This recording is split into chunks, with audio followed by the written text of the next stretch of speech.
வணக்கம். நான் சுதர்ஷன் மகேஷ். 2024 லோக்சபா தேர்தல் மே மாதம் நடக்கும் அப்படின்னு சொல்லி எதிர்பார்க்கப்படுது. தேர்தலுக்கு இன்னும் சில மாதங்களே இருக்கக்கூடிய நிலைமையில் அந்தந்த மாதத்தினுடைய மக்களினுடைய பல்ஸ் என்ன மாதிரி இருக்குது அப்படின்னு சொல்லிட்டு செய்தி நிறுவனங்களும் கருத்து கணிப்பை வெளியிட்டு வரக்கூடிய நிறுவனங்களும் வந்துட்டு கருத்து கணிப்பை அப்பப்போ வெளியிட்டு இருக்கிறாங்க.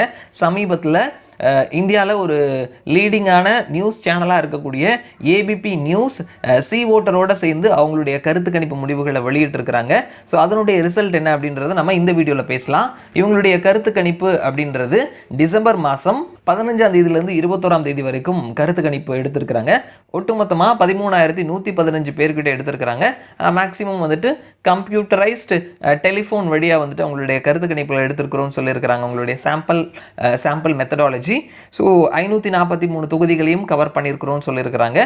சில கேள்விகளை கேட்டிருக்கிறாங்க. அதற்கப்புறம் அவங்களுடைய முடிவுகள் என்னன்றதை பார்ப்போம். கேட்ட கேள்வி என்ன அப்படின்னா வந்துட்டு இந்திய அலையன்ஸில் யாரை பிரதமர் வேட்பாளராக நிறுத்தலாம். ஆல்ரெடி அவங்க வந்துட்டு மமதா பானர்ஜியினுடைய கருத்துப்படி மல்லிகார்ஜுன கார்கேவை பிரதமர் வேட்பாளராக நிறுத்தணும் அப்படின்ற மாதிரி அவங்களுக்குள்ள ஒரு ஒப்பீனியன் சொல்லியிருக்கிறாங்க. ஆனால் மக்கள்கிட்ட கேட்கும் பொழுது நிதிஷ்குமாரை வந்துட்டு பிரதமர் வேட்பாளராக நிறுத்தலாம் அப்படின்னு சொல்லிட்டு 10.1% மக்கள் சொல்லியிருக்கிறாங்க. மமதா பானர்ஜியை நிறுத்தலாம் சொல்லிட்டு 8.9% பேரும், அரவிந்த் கெஜ்ரிவாலை நிறுத்தலாம் சொல்லிட்டு 13% பேரும், ராகுல் காந்தியை நிறுத்தலாம் சொல்லிட்டு 34.3% பேரும் சொல்லியிருக்கிறாங்க. அண்ட் அடுத்ததாக வந்துட்டு இந்த தேர்தல் பிரச்சாரத்தில் முக்கியமான விஷயமா வேலை இல்லாத திண்டாட்டம் வந்துட்டு இருக்கும் அப்படின்னு சொல்லிட்டு 41.6% மக்கள் சொல்லியிருக்கிறாங்க. அண்ட் அடுத்தது சாதிவாரி கணக்கெடுப்பு ஒரு பெரிய ஒரு சர்ச்சையை கிளப்பியிருந்த ஒரு விஷயம். அதை காங்கிரஸும் கூட வந்துட்டு ரொம்ப ஸ்ட்ராங்காக பிடித்திருந்தாங்க. ஆனால் 5 மாநில தேர்தலில் அது ஒரு பெரிய தாக்கத்தை ஏற்படுத்தலை. அதே மாதிரி இந்த சாதிவாரி கணக்கெடுப்பு அப்படின்றது இந்த எலெக்ஷனில் பெரும் தாக்கத்தை ஏற்படுத்தாது அப்படின்னு சொல்லிட்டு 46.4% மக்கள் சொல்லியிருக்கிறாங்க. இவங்க ரிசல்ட்டுன்னு பார்த்தோம்னா மண்டல வாரியாக பிரிச்சிருக்கிறாங்க. ஒவ்வொரு மண்டலத்திலையும் எவ்வளோ தொகுதிகள் கவர் ஆகுது, அந்த தொகுதிகளை என்டிஏ அண்ட் ஐஎன்டிஏ அலையன்ஸ் எவ்வளோ தொகுதிகள் கைப்பற்றுறாங்க, கடைசியாக வந்துட்டு ஓவரால் இந்தியாவில் யாருக்கு எவ்வளோ தொகுதிகள் அப்படின்றத பார்க்கலாம். ஈஸ்ட் ஜோன் கிழக்கு மண்டலத்தை பொறுத்த மட்டும் மொத்தமாக 153 தொகுதிகள் இருக்குது. இதில் என்டிஏ கூட்டணி 42% வாக்குகளோட 80லேருந்து 90 தொகுதிகளை கைப்பற்றுறாங்க.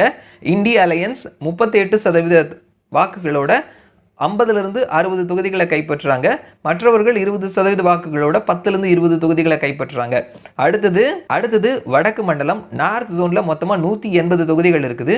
இதில் என்டிஏ 50% வாக்குகளோட 150லேருந்து 160 தொகுதிகளை கைப்பற்றுறாங்க.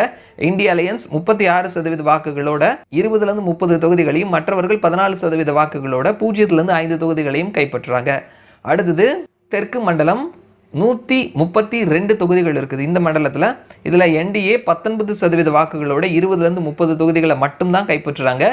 இந்திய அலையன்ஸ் 40% வாக்குகளோட 70லேருந்து 80 தொகுதிகளை கைப்பற்றுறாங்க. மற்றவர்கள் 41% வாக்குகளோட 25லேருந்து 35 தொகுதிகளை கைப்பற்றுறாங்க.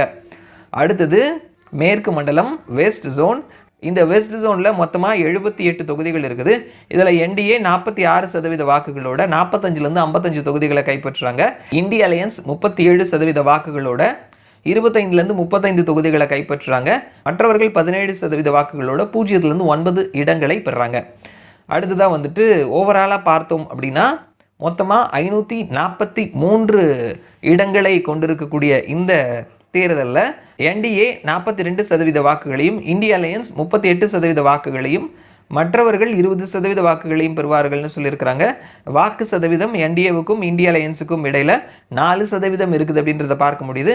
இது சீட்டாக கன்வெர்ட் ஆகும் பொழுது என்டிஏ 295லிருந்து 335 இடங்களை பெறுவார்கள்னு சொல்லியிருக்கிறாங்க. இந்திய அலையன்ஸ் 165லிருந்து 205 இடங்களையும், மற்றவர்கள் 35லிருந்து 65 இடங்களையும் பெறுவார்கள்னு சொல்லியிருக்கிறாங்க. ஸோ இவங்களுடைய கருத்து கணிப்பின்படி பார்த்தோம் அப்படின்னா தேர்தல் இன்னைக்கு நடந்தது அப்படின்னா என்டிஏ கூட்டணி ஆட்சியை பிடிப்பதற்கான வாய்ப்புகள் இருக்குது அப்படின்னு சொல்லிட்டு ABP news and C voter இவங்களுடைய டிசம்பர் மாதத்திற்கான கருத்து கணிப்பில் சொல்லியிருக்கிறாங்க. ஏற்கனவே சொன்ன மாதிரி இன்னும் 4லேருந்து 5 மாதங்கள் வரைக்கும் இருக்குது தேர்தலுக்கு. பார்க்கலாம் என்ன நடக்குதுன்னு சொல்லிட்டு. மறுபடியும் நான் உங்களை இன்னொரு வீடியோவில் சந்திக்கிறேன். அது வரைக்கும் நன்றி.